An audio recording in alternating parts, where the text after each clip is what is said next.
Em 1952, no deserto da Cisjordânia, um grupo de arqueólogos encontrou algo que nenhum estudioso da Bíblia, do Vaticano ou do mundo antigo esperava: pergaminho, feito de metal. Diferente dos famosos manuscritos do Mar Morto, que já haviam sido descobertos entre 1947 e 1956, menos este, não era feito de papiro, couro ou palha. Era um rolo de cobre maciço, selado, corroído e totalmente ilegível à primeira vista. Ele foi encontrado na caverna 3 de Qumran e desde então passou a ser chamado de o pergaminho de cobre, o único de todos os manuscritos descobertos, que não tem conteúdo religioso, mas sim uma lista de locais secretos contendo objetos sagrados e tesouros inimagináveis, nomes de cidades antigas, descrições enigmáticas e até referências a locais perdidos, como se esse texto fosse um mapa cifrado, criado para proteger algo muito maior do que ouro,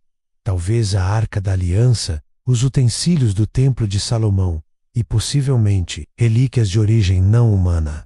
Mas quem escreveu esse pergaminho de cobre? Por que ele foi escondido numa caverna isolada, longe dos templos? E por que a sua tradução, oficial, foi abafada durante décadas? O pergaminho de cobre é único entre os manuscritos do Mar Morto. Nenhum outro texto antigo conhecido foi registrado dessa forma, menos em uma placa de metal que resiste ao tempo. E isso não foi por acaso. Na antiguidade, o cobre era visto como um metal sagrado, usado em rituais, templos e instrumentos dos sacerdotes. Para muitos estudiosos, escrever esse documento em cobre significava que ele deveria durar até o fim dos tempos. Mas há quem diga mais, que o cobre funcionava como um condutor energético, que o pergaminho não era apenas um texto, mas um artefato ritualístico. Alguns pesquisadores afirmam que ele poderia ter sido parte de um sistema de proteção mágica contra invasores. Outros, que ele foi projetado para ser lido por seres com tecnologia capaz de decodificar seus sinais vibracionais. Além disso, o fato de conter apenas uma lista de locais menos com medidas exatas,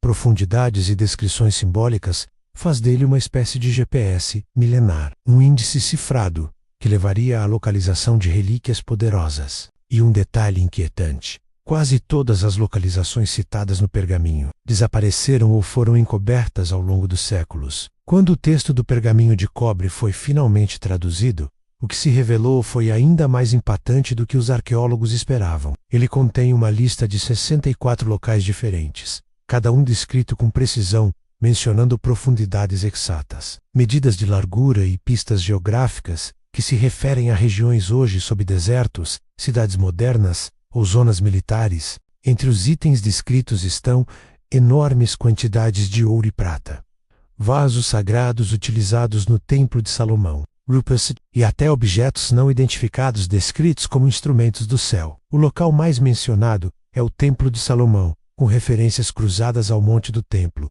em Jerusalém. Alguns teóricos sugerem que o pergaminho foi redigido por membros da seita dos essênios, os mesmos que protegeram os manuscritos do Mar Morto enquanto fugiam da destruição romana, no século I. Eles teriam escondido os objetos sagrados antes da invasão, sabendo que Jerusalém seria saqueada. E o mais perturbador, alguns desses locais já foram encontrados por exploradores menos, mas as descobertas foram silenciadas. Assim que os estudos do pergaminho de cobre ganharam visibilidade nos anos 70, algo estranho começou a acontecer. Pesquisadores envolvidos na tradução relataram visitas não anunciadas, interrogatórios e o sumiço de documentos. Alguns afirmam que o Vaticano demonstrou interesse direto na tradução original. Há relatos de que cópias foram requisitadas por estudiosos ligados à Biblioteca Secreta do Vaticano. Outras informações indicam que agências de inteligência, como o Mossad e o MI6, passaram a monitorar expedições arqueológicas na região da Cisjordânia.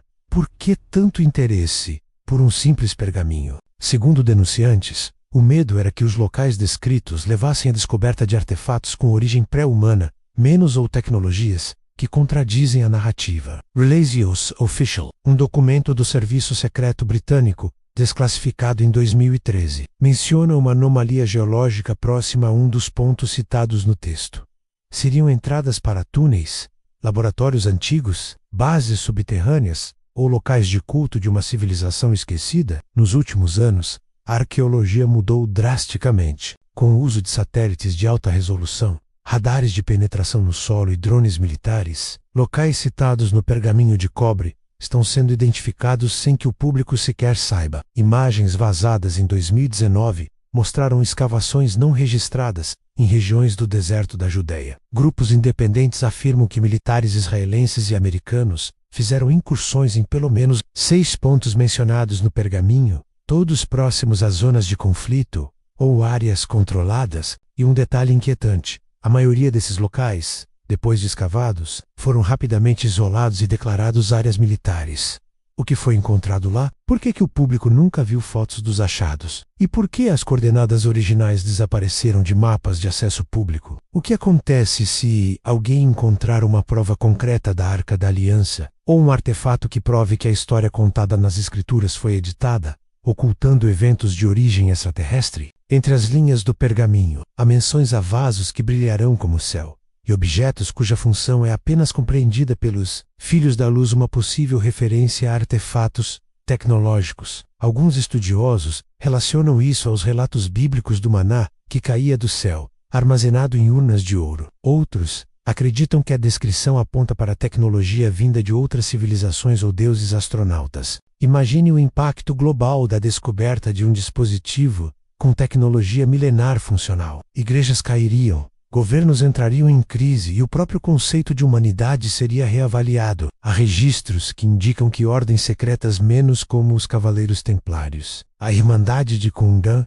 e até seitas ligadas ao sufismo possuem fragmentos do conteúdo original do pergaminho. Segundo essas fontes, o verdadeiro propósito da lista era preparar o mundo para um evento cósmico, o retorno dos deuses antigos ou o despertar de um ciclo profético previsto por Enoque. Alguns estudiosos associam os 64 pontos descritos como um selo estelar, uma espécie de mapa energético que alinha os centros de poder da Terra. Abrir todos eles, dizem, liberaria o conhecimento oculto da humanidade, ou precipitaria o fim dos tempos. As relíquias não seriam apenas tesouros menos mais chaves, e muitos acreditam que algumas já foram ativadas. Décadas após sua descoberta, o pergaminho de cobre ainda guarda segredos não revelados. Alguns fragmentos não foram decifrados, outros simplesmente desapareceram dos arquivos. O que é certo é que a narrativa oficial sobre os manuscritos do Mar Morto ignora completamente o conteúdo do pergaminho metálico,